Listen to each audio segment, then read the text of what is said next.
Hallelujah, price lord. ಕರ್ತನಾದ ಯೇಸು ಕ್ರಿಸ್ತನ ನಾಮದಲ್ಲಿ ನಮ್ಮೆಲ್ಲ ಸಹೋದರ ಸಹೋದರಿಯನ್ನ ವಂದಿಸ್ತೇನೆ. ನೀವು ನಮ್ಮ ಚಾನಲ್ನ ಮೊದಲನೇ ಬಾರಿಗೆ ವೀಕ್ಷಿಸುತ್ತಿರುವುದಾದರೆ ದಯವಿಟ್ಟು ಸಬ್ಸ್ಕ್ರೈಬ್ ಮಾಡ್ಕೊಳ್ಳಿ, ಲೈಕ್ ಮಾಡಿ, ಶೇರ್ ಮಾಡಿ, ಹಾಗೂ ನಿಮ್ಮ ಪ್ರಾರ್ಥನಾ ಮನವಿಗಳನ್ನು ನಮಗೆ ಕಮೆಂಟ್ ಮೂಲಕವಾಗಿ ತಿಳಿಸಬಹುದಾಗಿದೆ.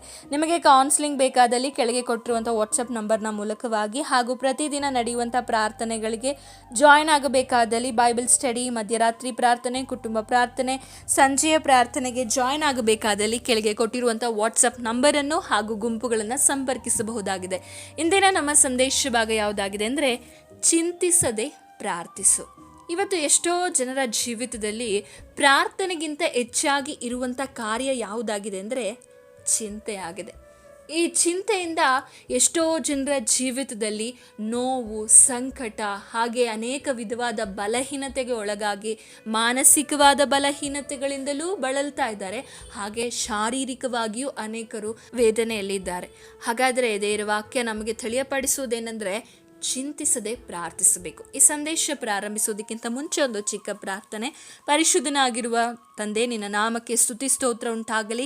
ಕೊಟ್ಟಂಥ ಸುಂದರವಾದ ದಿನಕ್ಕಾಗಿ, ಸಮಯಕ್ಕಾಗಿ ನಾವು ಸ್ತೋತ್ರ ಸಲ್ಲಿಸ್ತಾ ಇದ್ದೇವೆ. ವಿಶೇಷವಾಗಿ ಈ ದಿನದಲ್ಲಿ ವಾಕ್ಯವನ್ನು ಹೇಳುವಾಗ, ಮಾತನಾಡುವುದು ನಾನಲ್ಲ, ನನ್ನ ಸ್ವಂತ ಬುದ್ಧಿ ಜ್ಞಾನದಿಂದಲ್ಲ, ಪರಿಶುದ್ಧಾತ್ಮನೇ ನೀವು ದೇವರ ಕಾರ್ಯ ಮಾಡಬೇಕಾಗಿ ಎಲ್ಲ ನಿಮ್ಮ ಕರದಲ್ಲಿ ಒಪ್ಪಿಸಿಕೊಡ್ತಾ ನನ್ನ ಮರೆಮಾಚಿ ನೀನು ಪ್ರಕಟವಾಗಬೇಕಾಗಿ ಯೇಸುವಿನ ನಾಮದಲ್ಲಿ ಬೇಡಿಕೊಳ್ತೇನೆ ತಂದೆ, ಆಮೇನ್ ಆಮೇನ್. ಒಂದು ವಚನವನ್ನು ಓದಿಕೊಳ್ಳೋಣ. ಕೀರ್ತನೆಗಳು 55:22 ವಚನ. ನಿನ್ನ ಚಿಂತಾ ಭಾರವನ್ನು ಯೆಹೋವನ ಮೇಲೆ ಹಾಕು, ಆತನು ನಿನ್ನನ್ನು ಉದ್ಧಾರ ಮಾಡುವನು, ನೀತಿವಂತರನ್ನು ಎಂದಿಗೂ ಕದಲಗೊಳಿಸನು. ದೇವರ ವಾಕ್ಯ ನಮಗೆ ಹೇಳ್ತಾ ಇದೆ, ನಿನ್ನ ಚಿಂತಾ ಭಾರ. ನಿಮಗೇನಿಲ್ಲ ಚಿಂತೆ ಭಾರ. ಈ ಚಿಂತೆ ಅನ್ನೋದು ನಮ್ಗೆ ಯಾವಾಗ ಉಂಟಾಗ್ತದೆ ಅಂದರೆ, ನಮ್ಮ ಜೀವಿತದಲ್ಲಿ ಕೆಲವೊಮ್ಮೆ ನಿರೀಕ್ಷಿಸದೆ, ಅಂದರೆ ನಾವು ಅಂದುಕೊಳ್ಳದೆ ಇರುವ ಸಮಯದಲ್ಲಿ ಕೆಲವೊಂದು ಕಷ್ಟಗಳು, ನೋವು, ಆಪತ್ತು, ಕೇಡುಗಳು ಬರುವಾಗ ಚಿಂತೆ ಉಂಟಾಗ್ತದೆ. ಇನ್ನು ಕೆಲವೊಂದು ನಿರೀಕ್ಷಿಸಿದ ವಿಷಯಗಳು ನೆರವೇರದೆ ಇರುವಾಗ, ನಿರೀಕ್ಷಿಸಿದ ಕಾರ್ಯಗಳು ನೆರವೇರದೆ ಇರುವಾಗಲೂ ಕೂಡ ಮನುಷ್ಯನ ಜೀವಿತದಲ್ಲಿ ಚಿಂತೆ ಉಂಟಾಗ್ತದೆ. ಹಾಗಾದರೆ ದೇವರ ವಾಕ್ಯ ಹೇಳ್ತಾ ಇದೆ, ನಿನ್ನ ಚಿಂತಾ ಭಾರವನ್ನು ಯೆಹೋವನಿಗೆ ವಹಿಸಿಬಿಡು. ಯೆಹೋವನಿಗೆ ಮೇಲೆ ಹಾಕು, ಅಂದರೆ ದೇವರ ಮೇಲೆ ಹಾಕಬೇಕು. ನಮ್ಗೆ ಏನೇ ಚಿಂತೆ ಇರಬಹುದು, ಏನೇ ವೇದನೆ ಇರಬಹುದು, ಏನೇ ನೋವಿರಬಹುದು, ಅದನ್ನೆಲ್ಲವನ್ನ ದೇವರ ಸನ್ನಿಧಿಯಲ್ಲಿ ನಾವು ಕೊಡಬೇಕು. ನೋಡಿ, ಈ ಕೀರ್ತನೆಯನ್ನು ಬರೆದಂಥ ದಾವೀದನ ಒಂದು ಜೀವಿತವನ್ನು ನಾವು ನೋಡುವುದಾದರೆ, ಆತನಿಗೆ ಅನೇಕ ಚಿಂತಾ ಭಾರಗಳಿದ್ದಿರಬಹುದು. ಆದ ಕಾರಣವೇ ಅವನು ಹೇಳ್ತಾ ಇದ್ದಾನೆ, ನಿನ್ನ ಚಿಂತಾ ಭಾರವನ್ನು. ಅವನ ಜೀವಿತದಲ್ಲಿ ಅವನಿಗೇನೆಲ್ಲ ಚಿಂತಾ ಭಾರಗಳಿತ್ತು, ಆ ಎಲ್ಲ ಭಾರವನ್ನು ದೇವರಿಗೆ ವಹಿಸಿಬಿಟ್ಟು ಆತನನ್ನು ನಿರೀಕ್ಷಿಸಿಕೊಂಡಿದ್ದನು. ಸತ್ಯವೇದದಲ್ಲಿ ಅನೇಕ ಭಕ್ತರನ್ನು ನೋಡ್ತೇವೆ. ಕಷ್ಟಗಳು, ನೋವು, ಹೋರಾಟ, ಪ್ರಯಾಸಗಳು ಬರುವಾಗ ಚಿಂತೆಗೆ ಒಳಗಾಗ್ತಾರೆ. ಆದರೆ ಚಿಂತೆಗೆ ಒಳಗಾದಂಥ ವ್ಯಕ್ತಿಗಳು ಚಿಂತೆಯಲ್ಲಿಯೇ ತಮ್ಮ ಸಮಯವನ್ನು ಕಳೆಯದೆ ಪ್ರಾರ್ಥನೆಯಲ್ಲಿ ಸಮಯವನ್ನು ಕಳೆದರು. ಯೆಹೋಶುವ ಪಾಟನ ಕುರಿತಾಗಿ ನಾವು ನೋಡುವುದಾದರೆ, ಅವನಿಗೆ ಮಹಾ ಸಮೂಹವು ಅವನ ವಿರುದ್ಧವಾಗಿ ಎದ್ದು ಬಂತು. ಆದರೆ ಅವನು ಚಿಂತೆಯಲ್ಲಿ ಕೂರಲಿಲ್ಲ. ಅವನಿಗೆ ಭಯ, ಅವನಿಗೆ ವೇದನೆ, ನೋವು ಎಲ್ಲ ಉಂಟಾಯಿತು. ಆದರೆ ಅದೇ ಪರಿಸ್ಥಿತಿಯಲ್ಲಿ ಅವನು ಕೂರದೆ ಅವನು ದೇವರ ಸಮ್ಮುಖದಲ್ಲಿ ಪ್ರಾರ್ಥನೆ ಮಾಡ್ತಾ ಇದ್ದಾನೆ. ದೇವರ ವಾಕ್ಯವು ನಮಗೂ ಕೂಡ ಅದನ್ನೇ ತಿಳಿಯಪಡಿಸುವಂಥದ್ದಾಗಿದೆ. ಬೇಸರಗೊಳ್ಳದೆ ಪ್ರಾರ್ಥನೆ ಮಾಡಿರಿ, ಎಡಬಿಡದೆ ಪ್ರಾರ್ಥನೆ ಮಾಡಿರಿ. ಬೇಸರಕ್ಕೆ ನಮಗೆ ಪ್ರಾರ್ಥನೆ ಮೇಲೆ ಕೆಲವೊಮ್ಮೆ ಉಂಟಾಗ್ತದೆ. ಯಾವಾಗ ಅಂದರೆ ಈ ಚಿಂತೆಗಳು ನಮ್ಮ ಜೀವಿತದಲ್ಲಿ ಬರುವಾಗ. ಯೇಸುಸ್ವಾಮಿ ಅದಕ್ಕೆ ಸಾಮ್ಯದ ರೂಪವಾಗಿ ನಮಗೆ ತಿಳಿಯಪಡಿಸಿದ್ದಾರೆ. ನಮಗೆ ಪ್ರಾರ್ಥನೆ ಮಾಡುವ ವಿಷಯದಲ್ಲಿ ಬೇಸರಿಕೆ ಉಂಟಾಗ್ತದೆ. ಅದು ಎಂತಹ ಆತ್ಮಿಕರೇ ಆಗಿದ್ರೂ ಕೆಲವೊಂದು ಸಮಯದಲ್ಲಿ ಕೆಲವೊಂದು ಪರಿಸ್ಥಿತಿಗಳು ಬರುವಾಗ, ಕೆಲವೊಂದು ನಿರೀಕ್ಷಿಸದೇ ಇರುವಂಥ ಘಟನೆಗಳು ಜೀವಿತದಲ್ಲಿ ನಡೆಯುವಾಗ, ಬೇಸರಿಕೆಗಳು ಉಂಟಾಗುವಾಗ, ಚಿಂತೆ ಉಂಟಾಗುವಾಗ ಎಷ್ಟೋ ಜನರು ಪ್ರಾರ್ಥನೆ ಮಾಡುವುದನ್ನು ನಿಲ್ಲಿಸಿ ಬಿಡ್ತಾರೆ.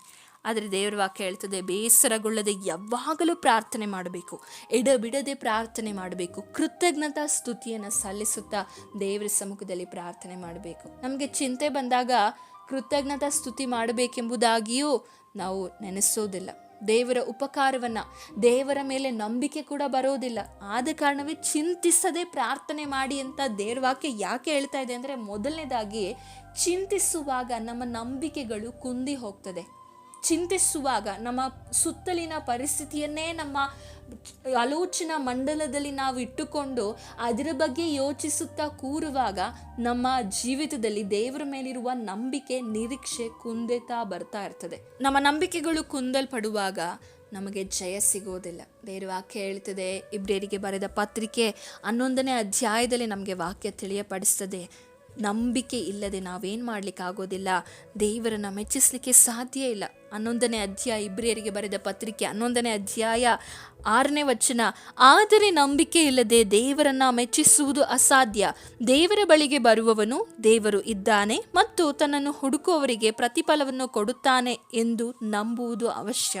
ನಮಗೆ ಈ ನಂಬಿಕೆನೇ ಇಲ್ಲದೆ ಇದ್ರೆ ನಾವು ದೇವರನ್ನ ಮೆಚ್ಚಿಸ್ಲಿಕ್ಕೆ ಸಾಧ್ಯ ಇಲ್ಲ.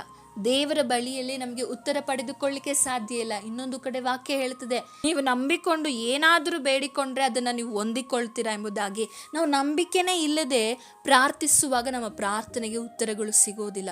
ಚಿಂತೆ ಎಂಬ ಒಂದು ಬೀಜ ನಮ್ಮ ಜೀವಿತದಲ್ಲಿ, ನಮ್ಮ ಆಲೋಚನಾ ಮಂಡಲದಲ್ಲಿ, ನಮ್ಮ ಹೃದಯದಲ್ಲಿ ಬಿತ್ತಲ್ಪಡುವಾಗ ಅದು ನಮ್ಮನ್ನು ಪ್ರಾರ್ಥನೆ ಮಾಡಲಿಕ್ಕೆ ಬಿಡೋದಿಲ್ಲ. ಪ್ರಾರ್ಥನೆ ಮಾಡದೇ ಇರುವಾಗ, ಚಿಂತೆ ಹೆಚ್ಚು ಆವರಿಸುವಾಗ ನಮ್ಮ ಜೀವಿತದಲ್ಲಿ ಬೇಡವಾದ ಆಲೋಚನೆಗಳು ಉಂಟಾಗಿ ನಂಬಿಕೆಯು ಕುಂದಲ್ಪಡುವಂಥದ್ದಾಗಿದೆ. ಆದ ಕಾರಣ ಚಿಂತೆ ಮಾಡಬೇಡಿ, ಪ್ರಾರ್ಥಿಸಿರಿ. ಪ್ರಾರ್ಥಿಸುವಾಗ ನಿಮ್ಮ ನಂಬಿಕೆಯು ಕರ್ತನ ಮೇಲೆ ಹೆಚ್ಚಾಗುವಂಥದ್ದಾಗಿದೆ. ದೇವರ ವಾಕ್ಯವನ್ನು ಧ್ಯಾನಿಸಿರಿ. ಆ ಸಮಯದಲ್ಲಿ ದೇವರು ತನ್ನ ವಾಗ್ದಾನಗಳ ಮೂಲಕ ನಿಮ್ಮನ್ನು ಬಲಪಡಿಸುವ ಆತನಾಗಿದ್ದಾನೆ. ಮತ್ತು ಎರಡನೇದಾಗಿ ನೋಡುವಾಗ, ಚಿಂತೆಯನ್ನು ನಮ್ಮ ಜೀವಿತದಲ್ಲಿ ಮಾಡುವಾಗ ಖಿನ್ನತೆಗೆ ಒಳಗಾಗ್ತೇವೆ. ಎಷ್ಟೋ ಜನರು ಈ ದಿನದಲ್ಲಿ ಡಿಪ್ರೆಷನಲ್ಲಿ ಇರಲಿಕ್ಕೆ ಕಾರಣ ಏನಂದರೆ ಅತಿಯಾದ ಚಿಂತೆ. ಆ ಚಿಂತೆ ಮಾಡುವುದನ್ನು ಬಿಟ್ಟು ಕರ್ತನ ಸಮ್ಮುಖದಲ್ಲಿ ಪ್ರಾರ್ಥನೆ ಮಾಡಿ, ದೇವರೇ ನನ್ನ ಜೀವಿತದಲ್ಲಿ ಇಷ್ಟೆಲ್ಲ ಕಾರ್ಯ ಇದೆ, ಈ ಚಿಂತೆ ಮಾಡುವುದನ್ನು ಸಮಯವನ್ನು ಪ್ರಾರ್ಥನೆಯಲ್ಲಿ ಕಳೀರಿ, ದೇವರ ಸಮ್ಮುಖದಲ್ಲಿ ಕಳೀರಿ. ಆಗ ಆತನು ನಿಮ್ಮ ಚಿಂತೆನೆಲ್ಲ ನೀಗಿಸುವ ಆತನಾಗಿದ್ದಾನೆ. ನಿಮ್ಮ ಚಿಂತೆಯನ್ನು ನೀಗಿಸಿ ನಿಮ್ಮಲ್ಲಿ ದೇವರ ಕಾರ್ಯವನ್ನು, ದೇವರ ಮಹಿಮೆಯನ್ನು ಕಾಣಲ್ಪಡುವಂತೆ ದೇವರು ಮಾಡ್ತಾನೆ. ಅನೇಕರು ಅನೇಕ ವಿಧವಾದ ಚಿಂತೆಗಳಲ್ಲಿ ನೋಡುವುದಾದರೆ, ಮರಿಯಳು ಮಾರ್ತಳ ಒಂದು ಸಂಭವವನ್ನು ನಾವು ನೋಡ್ತೇವೆ. ಮರಿಯಳು ದೇವರ ಪಾದದಲ್ಲಿ ಕೂತಿದ್ದಾಳೆ, ಆದರೆ ಮಾರ್ತಳು ಅನೇಕ ವಿಷಯಗಳಲ್ಲಿ ಗಲಿಬಿಲಿಗೊಂಡು ಅನೇಕ ವಿಷಯಗಳಲ್ಲಿ ಚಿಂತೆಗೆ ಒಳಗಾಗಿದ್ದಾಳೆ. ದೇವರ ಸಮ್ಮುಖವನ್ನು ಆರಿಸಿಕೊಂಡ ಮರಿಯಳು ಒಳ್ಳೆಯ ಭಾಗವನ್ನು ಆರಿಸಿಕೊಂಡಿದ್ದಾಳೆ. ಇಂದು ಎಷ್ಟೋ ಜನರಿಗೆ ಪ್ರಾರ್ಥನೆ ಮಾಡಲಿಕ್ಕೆ ಸಮಯ ಇಲ್ಲ, ವಾಕ್ಯ ಓದಲಿಕ್ಕೆ ಸಮಯ ಇಲ್ಲ, ಕರ್ತನ ಸಮ್ಮುಖದಲ್ಲಿ ಕಾಲ ಕಳೆಯಲಿಕ್ಕೆ ಸಮಯ ಇಲ್ಲ. ಆದರೆ ಅನೇಕ ವಿಷಯಗಳಲ್ಲಿ ಮಾರ್ತಳ ರೀತಿಯಲ್ಲಿ ಗಲಿಬಿಲಿಗೊಂಡು ಚಿಂತೆಗೊಳಗಾಗಿದ್ದಾರೆ. ಅನೇಕ ವಿಷಯಗಳು, ಒಂದಲ್ಲ ಎರಡಲ್ಲ, ಇನ್ನು ಎಲ್ಲಿಯೋ ಇರುವಂಥ, ಇನ್ನೂ ನೆರವೇರಬೇಕಾಗಿರುವಂಥ, ಇನ್ನು ಭವಿಷ್ಯತ್ ಕಾಲದಲ್ಲಿ ಮಕ್ಕಳು ಇನ್ನೂ ಕೆಲವರಿಗೆ 10 ವರ್ಷ ಇರ್ತಾರೆ, ಆಗಲೇ ಅವರ ಮದುವೆ ಚಿಂತೆಯನ್ನು ಮಾಡುವವರು ಕೂಡ ಇದ್ದಾರೆ. ಇದೆಲ್ಲ ಅತಿಯಾದ ಚಿಂತೆ. ಅತಿಯಾದ ಚಿಂತೆಗಳು ನಮ್ಮ ಜೀವಿತದಲ್ಲಿ ನಮ್ಮ ಆತ್ಮೀಕವಾದಂತಹ ಮನುಷ್ಯನನ್ನು ಕುಗ್ಗಿಸಲ್ಪಡುವಂಥದ್ದಾಗಿದೆ. ಈ ಚಿಂತೆ ಮಾಡೋದ್ರಿಂದ ಬರೀ ಮಾನಸಿಕವಾಗಿ ನಾವು ರೋಗಕ್ಕೆ ಒಳಗಾಗೋದಿಲ್ಲ, ದೈಹಿಕವಾಗಿಯೂ ಕೆಲವರಿಗೆ BP ಬರ್ತದೆ, ಶುಗರ್ ಬರ್ತದೆ. ಎಷ್ಟೊಂದು ಹಾರ್ಮೋನಲ್ ಇಂಬ್ಯಾಲೆನ್ಸ್ ಆಗುವಂಥ ಕಾರಣ ಏನಂದರೆ, ಹಾಗೆ ಅನೇಕ ವಿಧವಾದಂಥ ರೋಗಗಳು ಮನುಷ್ಯನಲ್ಲಿ ಉಂಟಾಗಲಿಕ್ಕೆ ಕಾರಣ ಏನಂದರೆ ಈ ಸ್ಟ್ರೆಸ್, ಈ ಚಿಂತೆ. ಅದಕ್ಕೆ ಈ ಸ್ವಾಮಿ ಹೇಳ್ತಾರೆ, ಚಿಂತೆ ಮಾಡಬೇಡಿರಿ. ಅದಕ್ಕೆ ಉದಾಹರಣೆಯಾಗಿ ಆಕಾಶದಲ್ಲಿ ಹಾರಾಡುವ ಅಕ್ಕಿ ಪಕ್ಷಿಗಳನ್ನು ತೋರಿಸಿ ಆತನು ಹೇಳ್ತಾನೆ, ಅವುಗಳು ಬಿತ್ತುವುದಿಲ್ಲ, ಕೊಯ್ಯುವುದಿಲ್ಲ, ಆದರೂ ಹೊತ್ತೊತ್ತಿಗೆ ಆಹಾರನ ಕೊಟ್ಟು ಅವುಗಳನ್ನು ಸಾಕಿ ಸಲಹುತ್ತಾ ಇದ್ದಾನೆ. ಅದಕ್ಕಿಂತ ಹೆಚ್ಚಿನದಾಗಿರುವಂಥವ್ರು ನೀವಾಗಿದ್ದೀರಾ.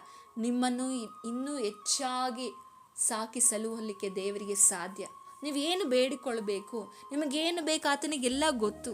ಆದ್ದರಿಂದ ಆತನ ಸಮ್ಮುಖದಲ್ಲಿ ನಿಮ್ಮ ಸಮಯವನ್ನು ಕಳೀರಿ. ಚಿಂತೆ ಮಾಡುವುದನ್ನು ಬಿಡಿರಿ. ಮಕ್ಕಳ ವಿಷಯದಲ್ಲಿ ಚಿಂತೆ ಇರುವುದಾದರೆ ಅದನ್ನು ಕರ್ತನ ಸಮ್ಮುಖದಲ್ಲಿ ನಿಮ್ಮ ಚಿಂತೆಯನ್ನು ಹಾಕಿರಿ.